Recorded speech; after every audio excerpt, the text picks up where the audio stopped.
college campus protests continue. We're now up to 2,300 plus when you look at arrests around the country in this latest round of protests over the war in Gaza. This has certainly turned into a very big issue in this year's presidential campaign. Nina Turner joins the program right now. She's the former Ohio State Senator, senior fellow at the Institute on Race, Power, and Political Economy at the New School. Nina, good to have you again. New School, by the way, here in New York, is one of the places we were watching, right, earlier today. Yeah, I saw that. So what would your general feeling be as this week wraps up about not only the protests, but what they've accomplished? That's one of the things I've been asking some of the guests who are supporting the protesters is, are they getting at their intended goal? What do you think? I mean, they are drawing attention to the crisis that we see in the Gaza. They're really standing up against genocide and making their voices known.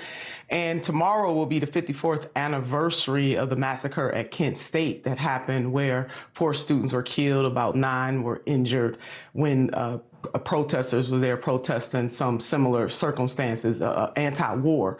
I do believe that these anti-war, pro-peace protesters that are being led by students are launching a clarion call. They're being very clear about what they want their campuses to do, and also just shining the light on how not just them, but the majority of Democrats, at least, who have been polled, do not agree with the way that Israel is handling this and do not want our country to continue to send our money, our tax dollars, to commit genocide against other people's children and families. A couple of things there. You mentioned Kent State, where those 4 students were killed years ago. That I believe the National Guard was called in there, which brings up the question that President Biden was asked yesterday about whether he would consider that, and he said no as he was walking away from the lectern at that appearance at the White House. I do want to play another clip, though, from what he had to say. Just want to ask you how you think the president's been handling this. Part of his comments on the protest yesterday at the White House. Dissent is essential to democracy, but dissent must never lead to disorder or to denying the rights of others so students can finish the semester and their college education. What do you think about the way he's handled this? It took him a while to talk about it, but when he did, he said things like that.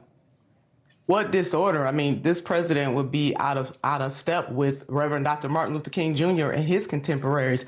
As we know, protests have been the hallmark of how everyday, ordinary people get the attention of their government and people who are in control. This is what democracy truly looks like. And for the president not to address the reasons why those students are there, they're not just there to just encamp for nothing. They are there saying that what is happening and the use of our tax dollars and in many cases investments that some of these universities and colleges have in Israel is not right, and they don't want it to be done in their name.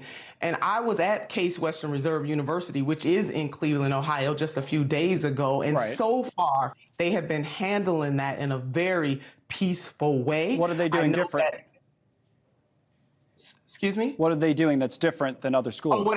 Well, the president of that university here, because it could change, you know, but really gave the students from 8 a.m. to 8 p.m. for students and community members to come and gather. And then after 8 p.m., only the student faculty could stay there. Now, hopefully that does not change. What really galls me so much is that police officers are being weaponized against anti-war, pro-peace protesters. If, in fact, the First Amendment, which it is a hallmark of this country, that should be the rights of every single student, faculty member, and community member. I think what the president was referring to, and you may be talking about University of Texas or some of these other places where we've seen, at Austin, I think what the president was referring to was some of the disorder we saw, say, at Columbia, where, there was an encampment, there was protest, but at some point you had students taking a hammer and break it into a building. I know that a building's been occupied in the past, but that's a crime. And then I think that's what I think that's the part he was referring to, not what you're saying. But he's not addressing the key reason why these students are taking over. Look, even in the civil rights movement, sometimes things may go just a little on the edge, but just because it's going a little over the edge does not mean that they're being violent. They have not been violent. And there have been incidences where people who don't support this anti-war movement, they have been violent towards the peaceful protesters.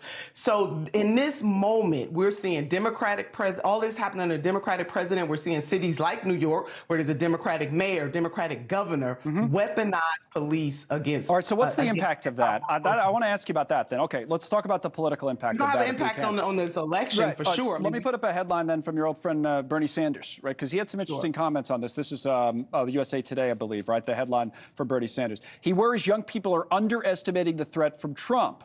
He of course, disagrees, by the way, with President Biden on the policy with Israel, but he says progressives like you need to live in the, quote, real world when it comes to the choice, this binary choice in the election. So, in other words, be careful what you wish for with all of this. If you don't like Biden, you might end up with Trump. What do you say?